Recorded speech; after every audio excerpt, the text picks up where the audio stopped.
Hello friends, welcome to Blissful Life. Hi friends, இன்னைக்கு நம்ம சேனல்ல kids special potato snacks recipe தான் பார்க்க போறோம். வாங்க வீடியோக்குள்ள போலாம். இந்த பொட்டேட்டோ பைட்ஸ் ரெசிபிக்கு 4 உருளைக்கிழங்கு எடுத்திருக்கோம். அது எல்லாத்தையுமே சேம் சைஸ்ல எடுத்துக்கலாம். அப்பதான் உள்ள எல்லாமே ஒரே மாதிரி வேகும். இப்போ இதோட தோல் எல்லாத்தையுமே ரிமூவ் பண்ணிட்டு வேக வைக்க ஸ்டார்ட் பண்ணிடலாம். இப்போ இதை பாத்திரத்தில் மாற்றிட்டு வாட்டர் ஆட் பண்ணிவிட்டு 10 மினிட்ஸ் போல் இதை நல்லா பாயில் பண்ணிக்கலாம். இந்த பொட்டேட்டோ பைட்ஸ் ரெசிபி ரொம்ப சிம்பிளான ஸ்நாக்ஸ் ரெசிபி. இதை சீக்கிரமாகவே வீட்டில் செஞ்சிடலாம். ரொம்ப டேஸ்டியாகவும் இருக்கும். இப்போ 10 மினிட்ஸ் ஆயிடுச்சு. இது ஓரளவுக்கு வெந்திருக்கு.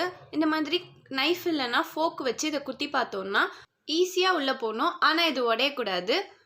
இதுதான் கரெக்ட் ஸ்டேஜ். இப்போ ஒரு ஸ்டவ் ஆஃப் பண்ணிவிட்டு இதை வெளியில் எடுத்துடலாம். இப்போ இதை நம்ம நல்லா துருவிக்கலாம். அதுக்கு இந்த மாதிரி சின்ன பல்லாக இருக்க துருவல் எடுத்துக்கலாம். இப்போ இந்த மாதிரி நல்லா உருளைக்கிழங்க துருவிக்கலாம். உருளைக்கிழங்கு ரொம்ப வெந்துருச்சுன்னா மாவு மாதிரி ஆகிடும். நம்மளுக்கு இந்த மாதிரி பதம் தான் வேணும். ஸோ கரெக்டான பதத்தில் ஸ்டவ் ஆஃப் பண்ணிட்டு எடுத்துட்டோன்னா இந்த மாதிரி கிடைக்கும். இப்போ இதில் பெப்பர் 1/4 டேபிள் ஸ்பூன், தேவையான அளவு சால்ட் ஆட் பண்ணிவிட்டு இதை ஜென்டலாக நல்லா மிக்ஸ் பண்ணிடலாம். இப்போ இது நல்லா மிக்ஸ் பண்ணியாச்சு. இதை கொஞ்சமாக எடுத்து ரொம்ப ப்ரெஸ் பண்ணாமல் லைட்டாக இதை எந்த ஷேப்பில் வேணாலுமே செஞ்சுக்கலாம். நாங்கள் இன்றைக்கி ஓவல் ஷேப் செஞ்சுக்கிறோம்.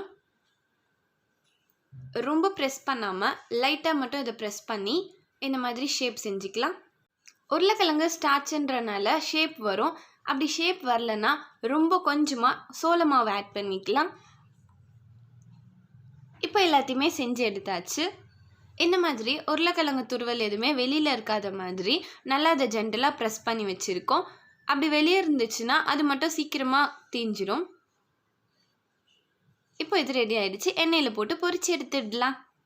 இப்போ காய வச்சுருக்க எண்ணெயில் நம்ம செஞ்சு வச்சுருக்க பைட்ஸ் எல்லாத்தையுமே ஆட் பண்ணிக்கலாம்.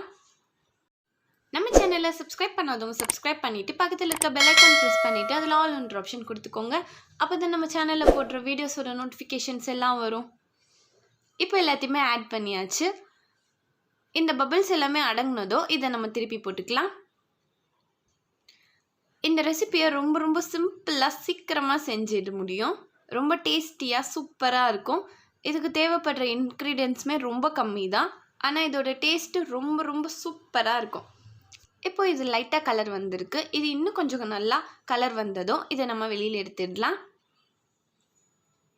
இப்போ இது நல்லா வெந்து கலர் வந்துருச்சு. இப்போ இதை வெளியில் எடுத்துடலாம். இப்போ நம்ம டேஸ்டியான பொட்டேட்டோ பைட்ஸ் ரெசிபி ரெடி ஆயிடுச்சு. இந்த வீடியோ பிடிச்சிருந்தா லைக் பண்ணுங்கள், ஷேர் பண்ணுங்கள். அண்ட் நம்ம சேனலில் சப்ஸ்கிரைப் பண்ணாதவங்க சப்ஸ்கிரைப் பண்ணிவிட்டு பக்கத்தில் இருக்க பெல் ஐக்கான் ப்ரெஸ் பண்ணிவிட்டு அதில் ஆல் ஒன்ற ஆப்ஷன் கொடுத்துக்கோங்க. அப்போ தான் நம்ம சேனலில் போடுற வீடியோஸோட நோட்டிஃபிகேஷன்ஸ் எல்லாம் வரும். கண்டிப்பாக இந்த ரெசிபியை ட்ரை பண்ணி பாருங்கள். ரொம்ப சிம்பிளான ஸ்நாக்ஸ் ரெசிபி. தேங்க்ஸ் ஃபார் வாட்சிங்.